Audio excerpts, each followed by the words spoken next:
First Sergeant Joe Wallevand, United States Army, Vietnam. Joe served with the North Dakota National Guard for 18 years, 3-year enlistment, 1 year in Vietnam in the Army. And Joe's one of my guys. He's a great man. I've done a lot of school presentations with him. Met him in Fargo, North Dakota, where I've been 5 times now. And this interview was 4 years ago, at the same time I interviewed Brad Reed, the gentleman that I shared just before Joe from the Gulf War. And just a great group of people we had up there. So fond memories. It's like a second home to me. John's family, John Darling, and oh, my heart's full, folks. I'm so happy to share this story. Joe's got a unique story. He worked with the 5th Special Forces in Vietnam, Airborne 1st Special Forces, and was a junior medical sergeant for one of the A-teams. Yeah, and that's cool. He served with the C Company with the 5th Special Forces, but he was in there, folks. I think he held back. Joe, I think he held back. I think you did a lot more. And I saw John, first movie I ever saw was John Wayne in the Green Berets. I think it was around 68, 69. When we moved here to Colorado. My mom moved us here. And that's the first movie I ever saw. So it kind of goes in line with all the work I'm doing with the veterans. But Joe, you're a special man. I love you, brother. And I'm just so happy to share your story today. He was a medic, did a lot of other things too. Just kind of one of those, not going to say spies in war, but he was undercover, maybe incognito. I don't know. Joe, you just intrigued me with your story, so I'm happy to share it. I want to thank Tony Burning for sponsoring Joe's story. Thank you, Tony. I appreciate you. I thank you for supporting my work and our veterans and your patriotism towards this country. It's much appreciated. You wanted a Vietnam story. Here's one for you, Tony. And I hope to work with you again, sir. I appreciate you stepping forward. And I say, God bless you. And He will. Thank you. Okay, folks, let's honor Joe Wallevand with a story. This is, like I said, he's a great man. We've done a lot of school presentations. I have a lot of videos of the schools that we've impacted in the Fargo area, north, south, east, and west. Just great programs, life-changing. When you see tears in the eyes of a teenager, you know you've touched them. And we saw a lot of tears up there, Joe, and I hope we can do it again. I really do. We're both getting older and catching up with you, but I hope we can muster up the strength and do it again. I think it's so important to continually share these stories with our younger generation. That's half of why I'm doing this work. And folks, I'm writing my book finally, Capturing Courage on Camera, A Filmmaker's Race Against Time. Hopefully it'll be out by the end of the year. It's going to be a lengthy book because there's so much I've done. Don't know if I'll get it all in one volume, but I'm going to try. But I'm writing that right now. I might say a prayer for that. I'm in a flow now to write it, and I'm just so happy. I'm so reflective in my work and my life, and I think it's come out good. So, okay, I know you want to get into Joe's story, so a few pictures after this introduction. And Joe, God bless you. Thank you for allowing me to listen to your story up in Fargo 4 years ago, and I think your family will enjoy this, your friends and your comrades. So I hope to see you again soon. God bless you, folks. Thank you for sharing these stories and subscribing to this channel. I'll talk to you on my next broadcast.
Hit go. We're recording. So first question I usually ask veterans is, how old are you now? Larry, I'm 78 years old. Okay. Did you ever think you'd be 78? You don't look 78. Well, my dad lived to 100, so I kind of had some hope back there. What age were you when you went into the military? I was 22. And you, Army? United States Army, yes. And what year was it when you were 22? 1945. You were born? No. Okay. 1965. Okay. I was born in 43. So Vietnam was just kind of starting. You weren't hearing a whole lot yet in the news, or is that were you enlisted or drafted? I was drafted, but because the offer was made by the Army, get choice, not chance, I enlisted for 3 years rather than be drafted and be in for 2 years. Okay. So where's basic training for you? Basic training was in Fort Leonard Wood, Missouri. MOS? Well, at the time, I decided because I was pretty sharp in mathematics, trigonometry, I would go into artillery, and then I could get an option of going to Germany. Because Vietnam, at the point we were at, I really didn't want to go over there. Now, you asked the first question about when I first heard about Vietnam, 1954, during the siege of Dien Bien Phu. And I was very fascinated by guerrilla warfare, and I learned quite a bit about it at that time, even as a 11-year-old. So you went into the Army, so 13 Echoes artillery, right? Something like that, Fort Sill. They sent them to Fort Sill. I did say artillery, and I'm thinking that I didn't actually get to that position. So I don't know what the number was. Okay. Because, well, it doesn't matter, that's fine. yeah. You don't have to give me that. So how did you ended up in Special Forces? Well, Beret? yeah. Okay. One of these, yeah. I've got a couple of stories like that. So how'd that happen? And the training, and did you have to volunteer? What happened? That's not easy to get into. A week after Kennedy was shot, I had an automobile accident, and I was not able to save the guy that I hit. He'd gotten thrown about 100 feet, and I was very frustrated about that. It was very shocking to a young kid, 20 years old. So when I got into the Army in basic training, I saw this movie video that they were presenting on airborne and ranger and special forces. And I saw the part about the medics. And I think, looking back, I only realized this probably 2 or 3 years ago. But these kind of pent-up guilt feelings that I had led me to think that maybe I need to know how to do this. And I'd been interested in the guerrilla warfare thing, and I'm patriotic, and I like the idea of, de oppresso liber, freedom from oppression. So I signed up for that. Of course, it meant that I had to go airborne. So I gave a call to my mother that night and said, "Mom, I'm going airborne." And there was a pause, a very pregnant pause for about a minute. And it was very unlike me.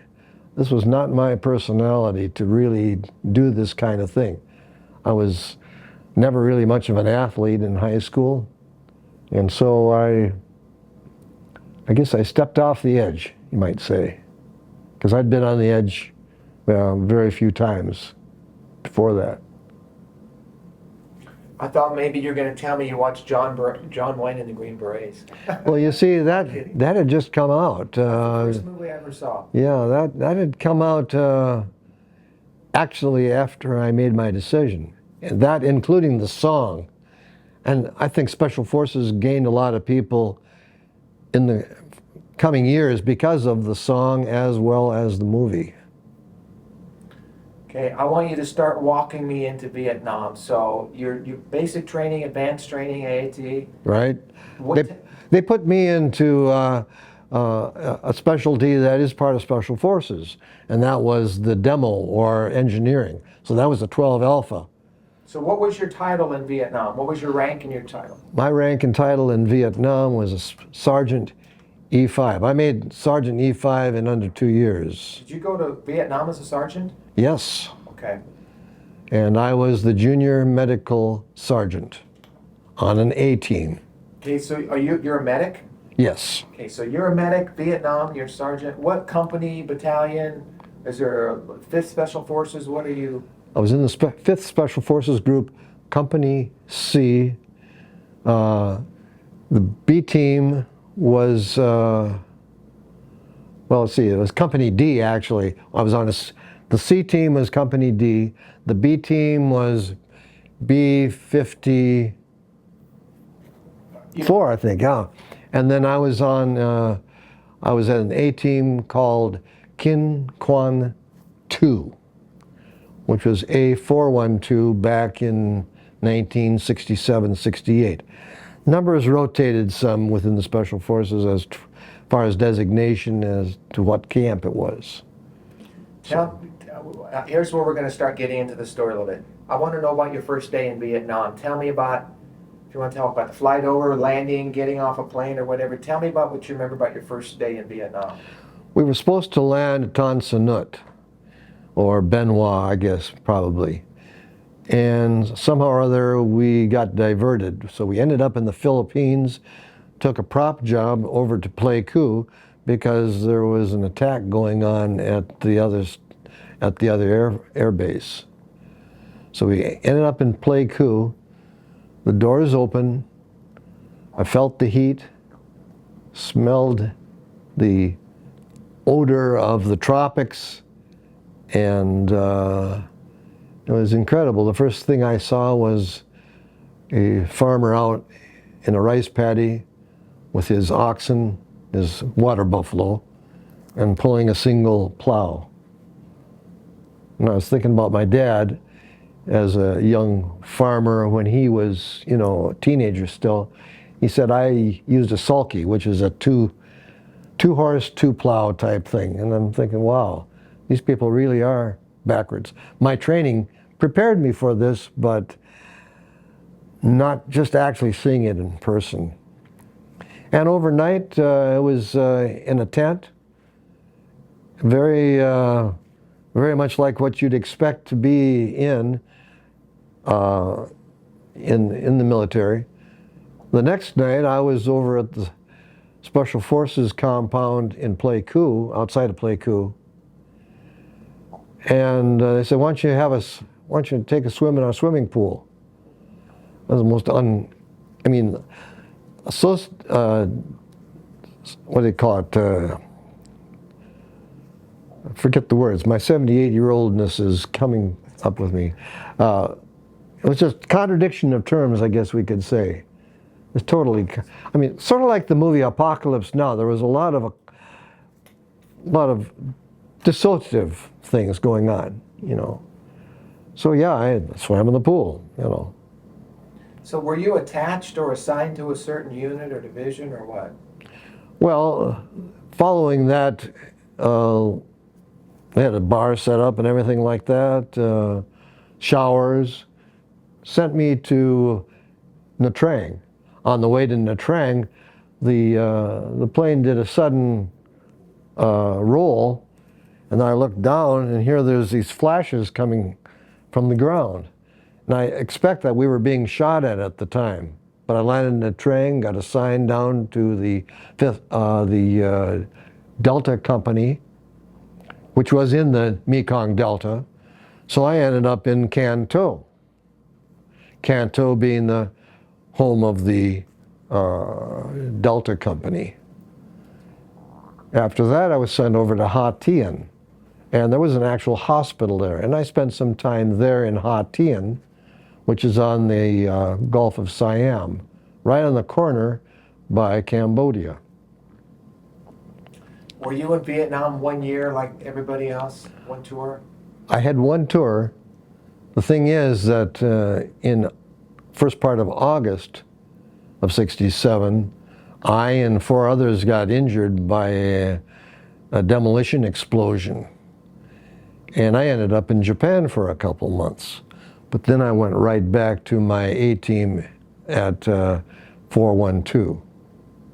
So tell me about, because you know we worked together in the schools, and you've talked a lot. So tell me the heart of your tour over there. Did you get into combat? Tell me about the the VC, tell me about the NBA, any encounters with them, just any combat experience over there. I'll do the negatives first here. No contact with the NVA. I was too far south. And this was 67, 68. With regard to the VC, they were around us all the time. We knew who some of them were. We knew that our CIDG, Civilian Irregular Defense Group, which consisted of a battalion of companies that were around us in our compound. And there was, this sort of thing happened all the time. This was the nature of Vietnam, especially for the Special Forces.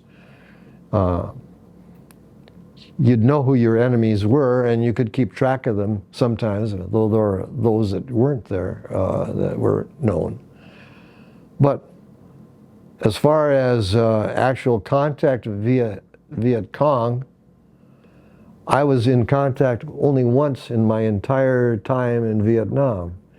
And that was the second to the last month I was there. And it was noted that this was probably the most successful operation that had taken place in the past year. And I happened to be on it. Nothing that I did. We were there simply to advise. So, as it turns out, and this may be hard to believe for a Special Forces combat soldier, I never fired my weapon once. Tell me about those around you. Were there those that you knew that were wounded or killed in any interaction with the Air Mobile Division over there? Hueys and all that? No, nothing of that sort. We had a number of CIDG go out with some of our guys on an operation up north. So it was sort of almost like a mic force, a mobile force that they did. This was done in 3-4 days. They took off in choppers and then came back, and I really don't know the situation at all as far as that particular operation was concerned, because I wasn't involved in it. I stayed back at the camp. Were there soldiers that you knew that were wounded or killed during this time? Yes. In Special Forces, you talk about what's called a counterpart, an indigenous person who has basically the same job you do. And you're there to advise that person. And I was gone on a trip down to Canto and up to Saigon for some supplies. And I came back, and here at my dispensary outside is my counterpart laid out on a pedestal, or whatever you call it. And he had flowers around him. He had been killed on the canal between our main place at Kin Quan and Opbach, which is down the canal. It's called our Alpha Team. So he was one. The most memorable one, I guess, happened to me about 15 years later. I was viewing the Parade magazine on a Sunday morning, and it was one of these lest we forget type things. And here is a picture of a guy with a green beret on, and I recognized him. He had been in my camp back in December, January of 67, 68. His name was William Theodore Brown. And it said MIA, presumed KIA. Now at that time, we technically didn't know about what was called MACV SOG. SOG standing for Studies and Operations, Studies and Observation Group, which is really a euphemism for Special Operations Group. These are the guys that went into Cambodia and Laos and North Vietnam. And we were not supposed to be there. A lot of their work was operated through the CIA, but it was surreptitious. And that's what you really think about when you think of Special Forces. because these guys wore no IDs, nothing to identify them as Americans. If they had been caught, they could be shot as spies. But they are American soldiers doing the special missions. In fact, my very good friend,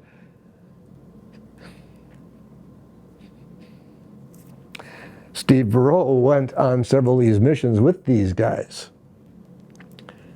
But I later find out that Bill Brown was shot soon after he got to the ground in Laos, just across the border. And this is, you know, this becomes part of the survivor guilt thing, you know. I had virtually no real military experience other than the ins and outs of administrative work and my medical stuff and so on. And even, you know, I was in my training for almost a year as far as the Special Forces are concerned. And part of that was to be in a hospital, and I saw the guys that were coming back. I took care of one guy that had gotten shot through the back, through the gluteus, out into his abdomen. I had to treat him for a week, you know, in my training. When I ended up in Japan for a few weeks with these burns, I saw the guys that had been burned in APCs, and some of the guys that had gotten burned on one of the hospital ships, aircraft carriers. And they got sent to Kashina because that was where the big burn ward was. And years later, this comes back to you. You see this in, you know, the back of your mind. And not sometimes in the back of your mind, right up front and personal. So, we were under attack at Opbach one night. I heard the mortars coming in, and they were getting closer and closer. They were really aimed right across our compound, and that's usually how you do it. You walk the mortar round in, and that's the local VC were out there northeast of us. So commander says, you go into the bunker, because if we need you, you'll be available. We don't want you hurt. So they went to the 4 deuce mortar to do illumination rounds. And so that was probably the most frightened I was. When I was on this operation with the guys, and we had, I think, 2 companies with us, you know, and we were toward the back, but in more or less in the middle. You know, we heard the shots, we went down on the ground, and there was I don't know, something about that didn't really affect me as much. So yeah, that was probably the most frightening thing. But I think being bothered by the whole experience, coming back, and you've heard this before, I think, Larry, coming back was tougher than going over. Because everything was let go. I mean, there was no apprehension to be had. I had it. But, you know, because I'd been practicing it for a whole year.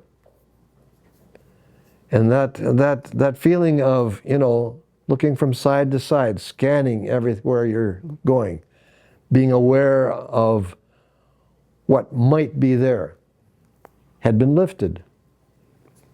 My mother snuck up behind me one day when I had earphones on, this is a couple days afterwards, and put her hands on my shoulders.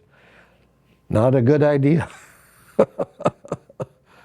And she saw what I had experienced for the past year. Tell me about your last day in Vietnam. Last day, last night in Vietnam. Got to the repo depot to get on the big bird for the land of the big PX. That night, I'm in the upper bottom. I think we had them 3-tiered. I wasn't wearing anything.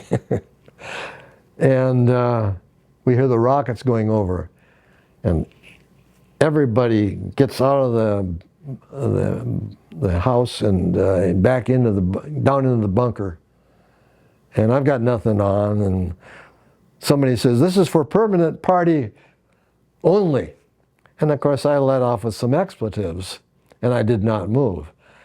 And this is the first time I'd actually heard the rockets going over. I'd heard a lot of mortar rounds. I'd seen, Spooky up in the air taking care of the VC, But that was the last night. And then the next day we get, it's pretty,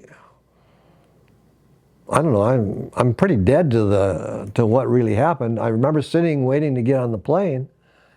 I see one of our nurses that I had met in training. I didn't get a chance to actually talk to her, but she was coming over to be at, to take care of us guys. Got on the plane, and next thing I know, I'm in Japan, and then I'm in Anchorage, and then finally back home. Well, a lot of the Vietnam veterans that I've interviewed said they came home too quick. And the only thing I can say about that is in World War II, they had the ship 6 weeks to get home, had thousands of people around them, they could talk. Some of these guys, the best way I heard it described was one gentleman who was, I think, in the 101st Airborne. He said he came home so fast that he still had Vietnam dirt under his fingernails at the Really? table. And that kind of really explained. I have another guy, Carl Griggs, Special Forces, 5th Group, combat, search and destroy missions through his whole tour. 3 months in the jungle, no shower, none of that. Okay, one of those experiences. So they come to him and said, the lieutenant says, "See that chopper? You're going to get on it. You're going home." He says, "Going home? I'm not in the going home mode." He's in combat mode. So that transition for some was tough.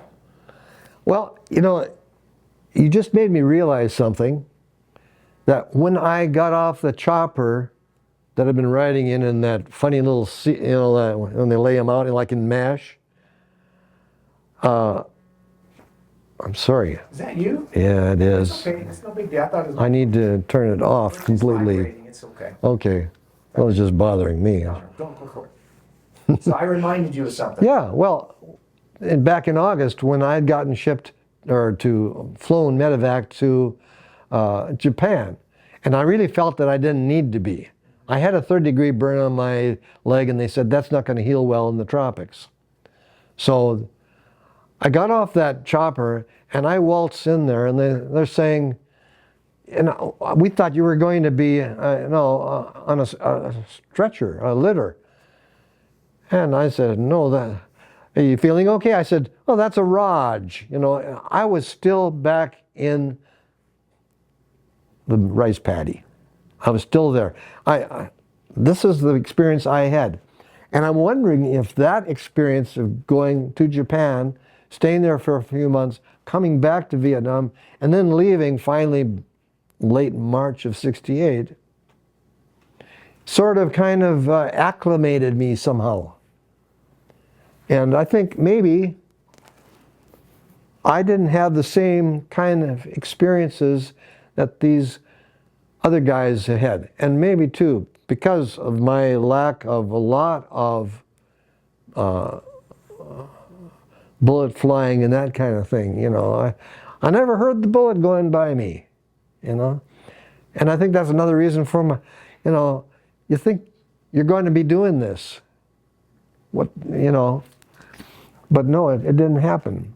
So I got home, saw my folks. They had aged 20 years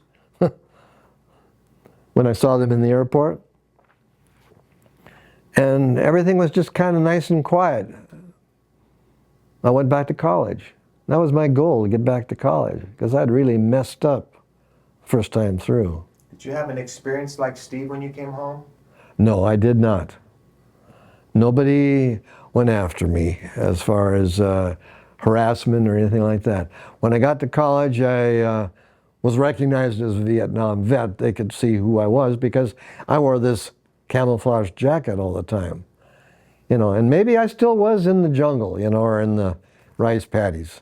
I keep thinking that from time to time, that I was able to meld my current experiences with what I had just come back from. I went back to college that summer. I saw something about heroes, and of course nobody ever considers themselves a hero, but you said your brother was a hero. Tell me about that. My brother was a hero because growing up you look up to somebody and you try to emulate them, or you think maybe you can emulate them. And he was an athlete. I never was. But, you know, and he died at a relatively early age.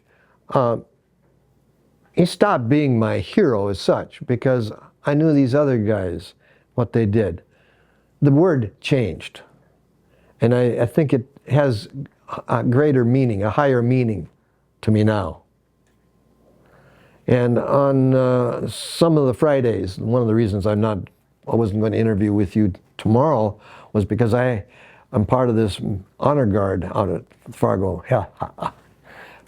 National Cemetery. So, What an honor.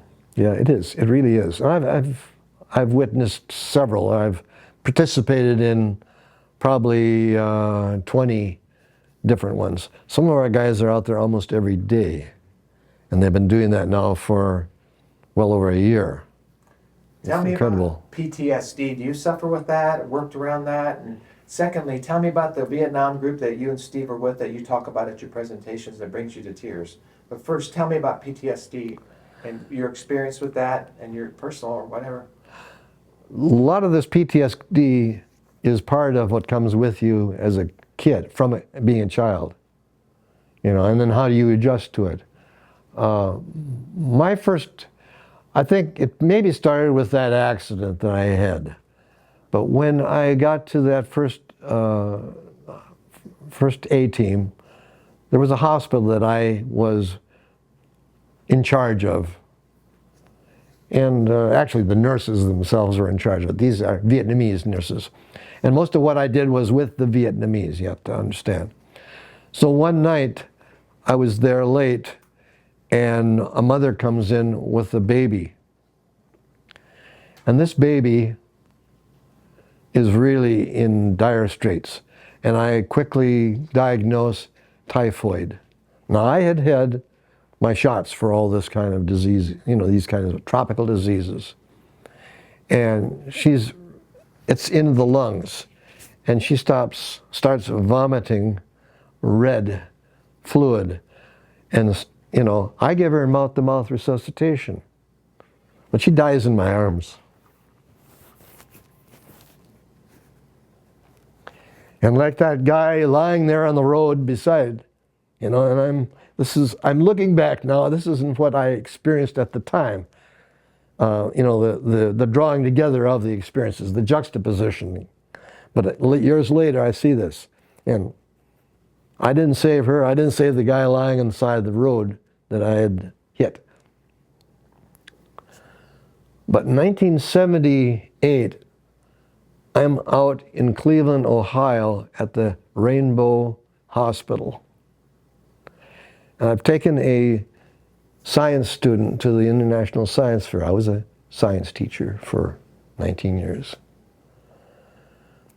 And these parents are handing this child over to this medical technician to have heart surgery. And I lost it. I didn't think of it at the time, the connection of the other two events, or why I joined Special Forces in the first place. But I think we can say life is a chain of events. I mean, that may sound a little bit trite, simplistic, but it is. And years later, you know, whenever I see children in some kind of distress, it really affects me.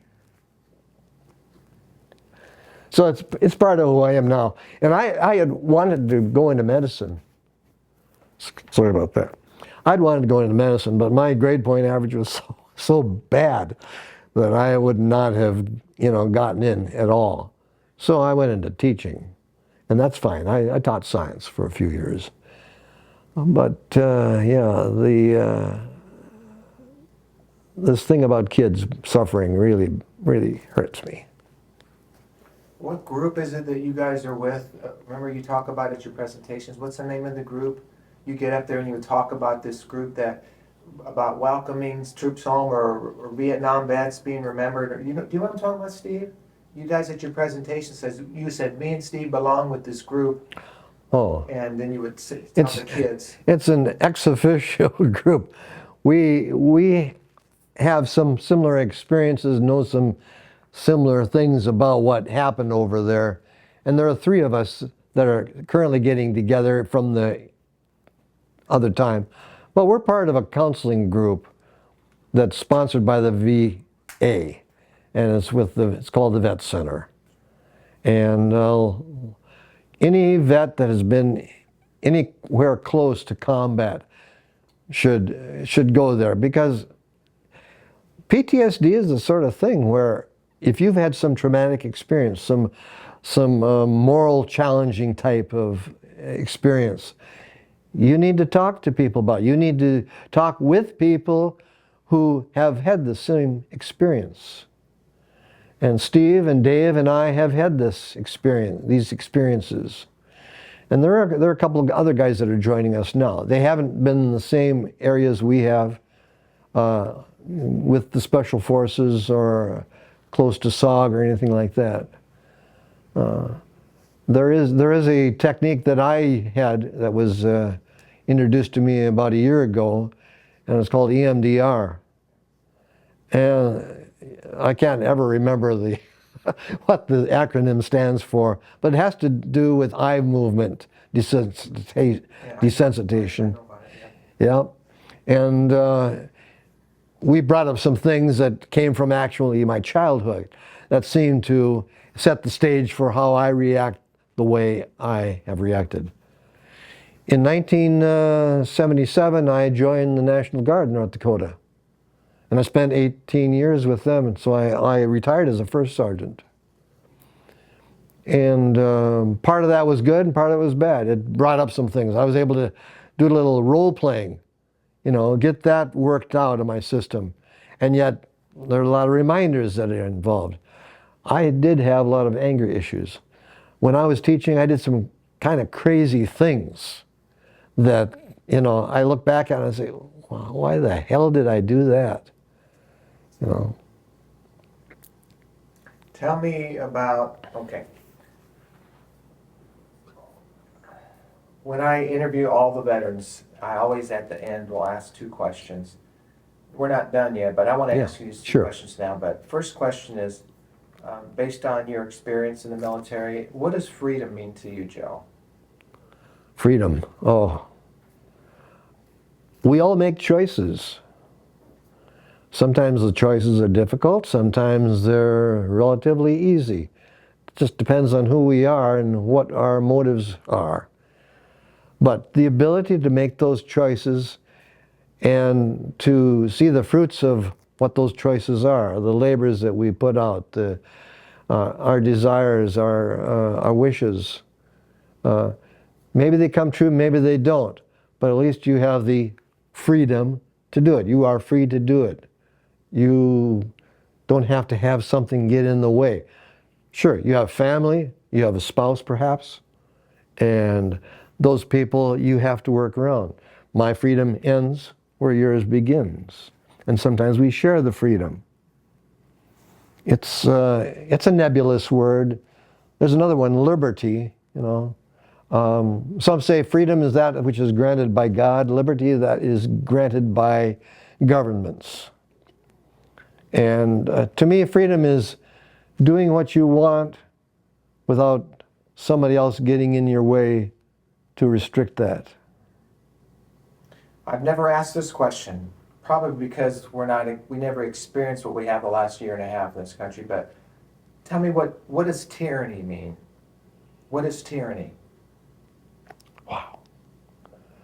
Tyranny is something we were fighting against in World War II. It was what we were fighting against in Korea, in Vietnam. We'll go no further than, say, First Persian Gulf War. We weren't necessarily fighting for our freedom, but it may involve that. Tyranny is the will of one person or group oppressing another. Are we seeing that in our country today? I mean, we're talking about wars that we fought outside of this country, but are we seeing tyrannical powers, tyranny today in the United States? Without getting real political here, just are we experiencing that? I think we are. I think we may not feel the full effect of it. I mean, putting people in concentration camps, kind of tyranny, or running into homes. Or I can, there are things in the news that you see. There are police that are bad. There are individuals who are part of organizations that are bad. They may have some great goals out front, but behind those goals are hidden agendas. That's what I see. I asked some Vietnam vets I've interviewed to contrast communism in Vietnam and what's happening in our country today, and explain that to me. Do you see things happening today, or was it tougher in Vietnam? And the best answer I got was from Lou DiPrizio, and Steve met Lou on the internet. Okay. Lou says, I'm buying cigars and guns. That was his answer to Vietnam, to what's happening today. He's buying cigars. I saw a billboard on I-29 coming here. It said, eat steak, wear furs, and keep your guns. Well, we tend to be a little bit more, we'll say, right-wing up here. I don't know if it's right-wing or left-wing. I know there's tyranny, and I know there's freedom. And what was your question? Well, this is a loaded question, but I'm going to answer this question now. There wasn't a question there. Okay. Do you feel we're losing our freedoms today in this country? Yes. We need to fight for our freedoms. We're getting in up. This country. We're giving them up, and it was honorable to say at one time, the tree of liberty needs to be watered from time to time by the blood of patriots and tyrants, or vice versa. And within the last year, I've heard that idea denigrated. In fact, it's been since the 6th of January that has been mentioned. And that January 6th thing was, in every bit, a part of people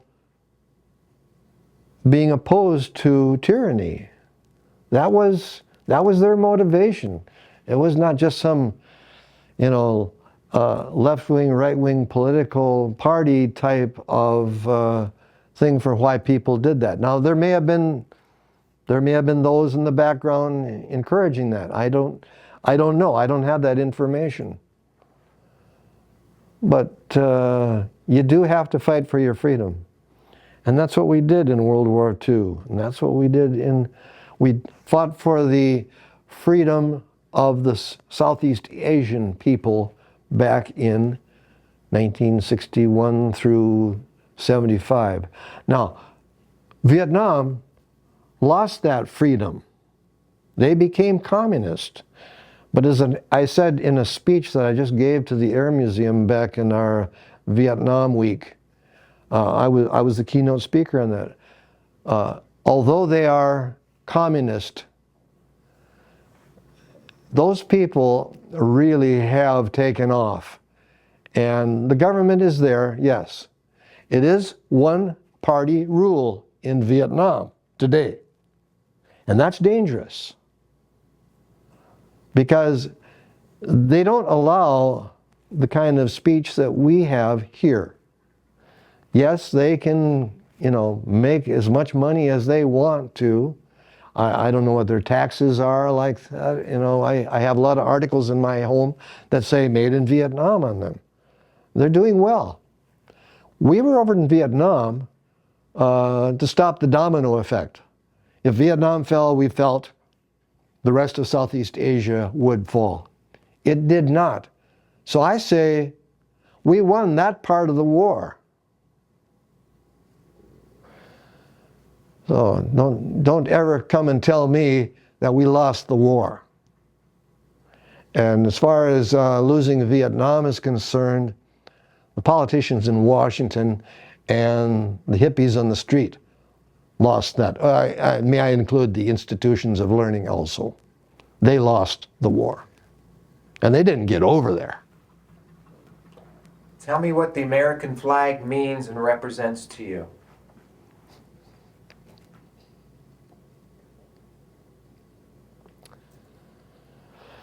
The blood of my brothers and sisters.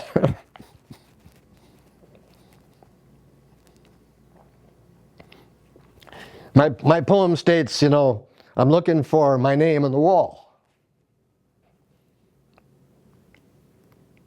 And I don't see it there.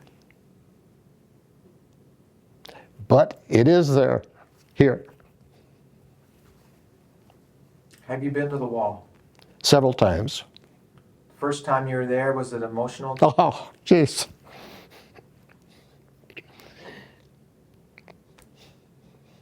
I look at pictures.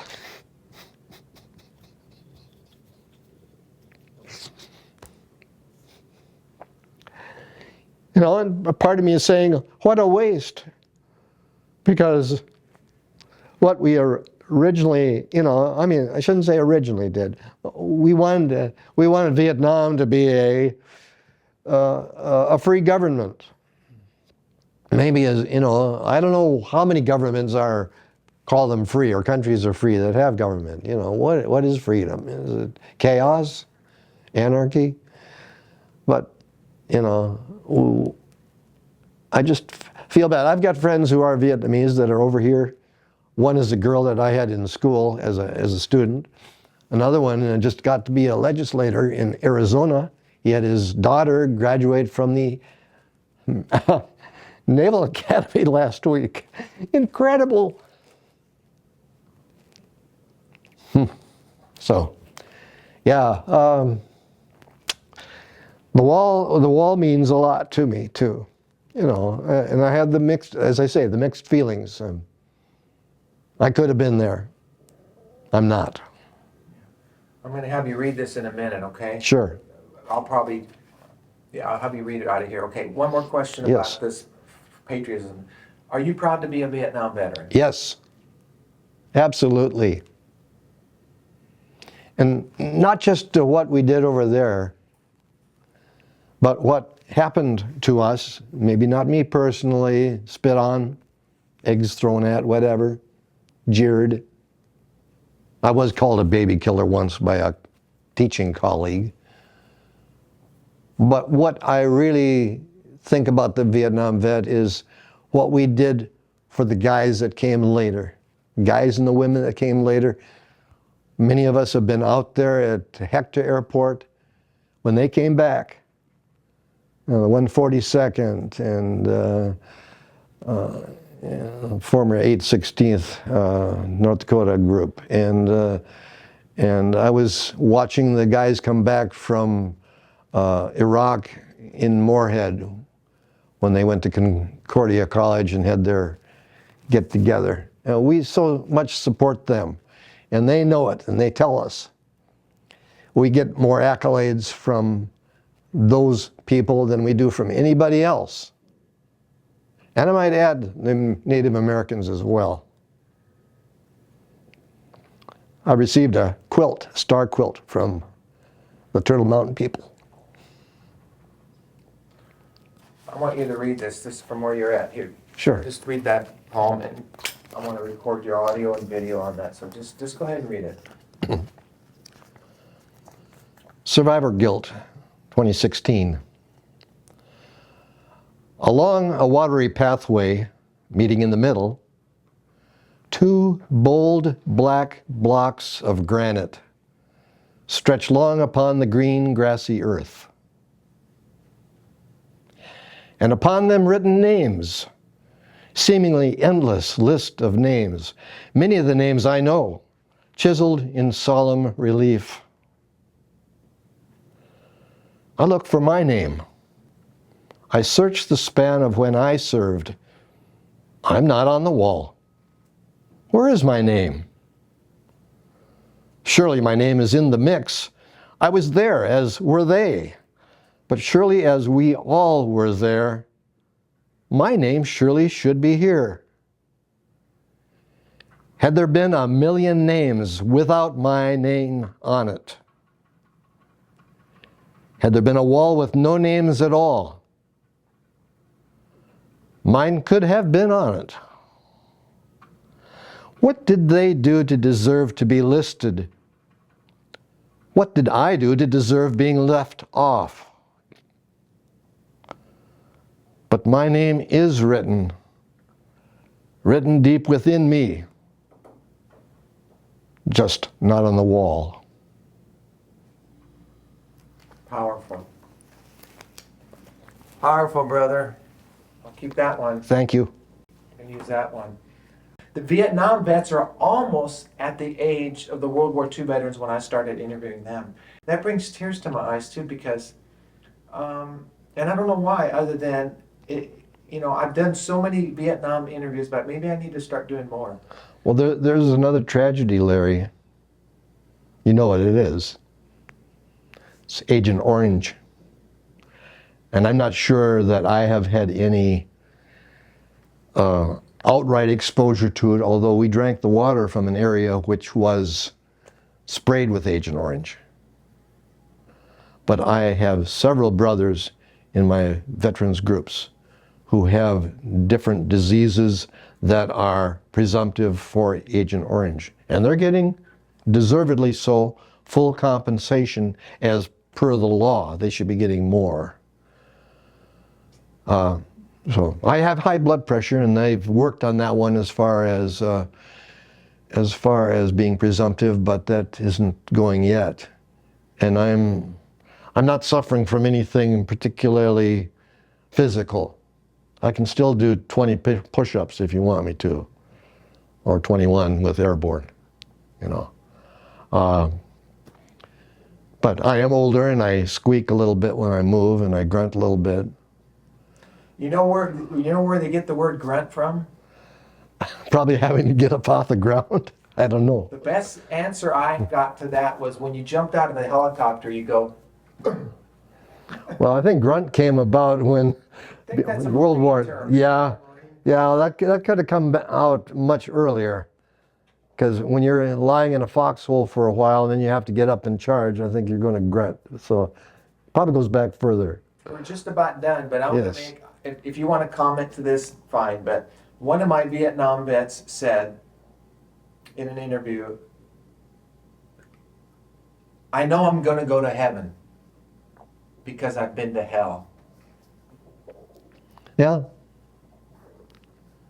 I don't know if that's how we get to heaven, but... No, the fact that he experienced Vietnam. Oh, absolutely. Yeah, I mean, I don't know if that's how we get there. But, and it's more of a description, I think, of what hell is. And I can't say I really was in that much hell. If you go up to, I know guys that are still hating the 4th of July because of the bombs, red glare and so forth, rockets, red glare. If you were up at Khe Sanh during that siege, I can't imagine what I would be like that. I have guilt about that, I didn't experience that. I was under attack just a few times, and it bothered me at the time, but I don't worry about that now. But persistently, day after day after day, that's just got to wear on you. And anybody that's got that experience has got to talk to people, talk to professional counselors, and talk to his or her brothers We have a good friend that was part of our group for a while that was in Afghanistan and Iraq. And I don't know if she's ever gotten into counseling, but she should have it too. I'm going to ask you to do one more thing, and Sir. you probably know this is coming, but at the end of all my interviews with the World War II, Korean veterans, and Vietnam, I don't ask this from Iraq or Afghanistan just because I don't feel it's appropriate, but from where you're seated, if you want to put your beret on, could you salute into the camera for me? Sure. Give a salute to the camera. You're not saluting me, you're saluting the camera, but and this is my trademark. Steve's done it. Steve's part of the group here, dude. So are you now. You're being indoctrinated into my documentary series. I guess. Oh I hope boy. that's okay with you. That's okay with me. Okay, Yeah. I'm gonna give you a commemorative pin. I don't know if I give it to Steve. I'm gonna give him one at the end of this interview. All But I know you're supposed to be standing up, but for the sake of the camera, Yes. you're looking great, and you always give a good salute. If you want to say anything, go ahead. Well, this is not about me. It's about my brothers and sisters.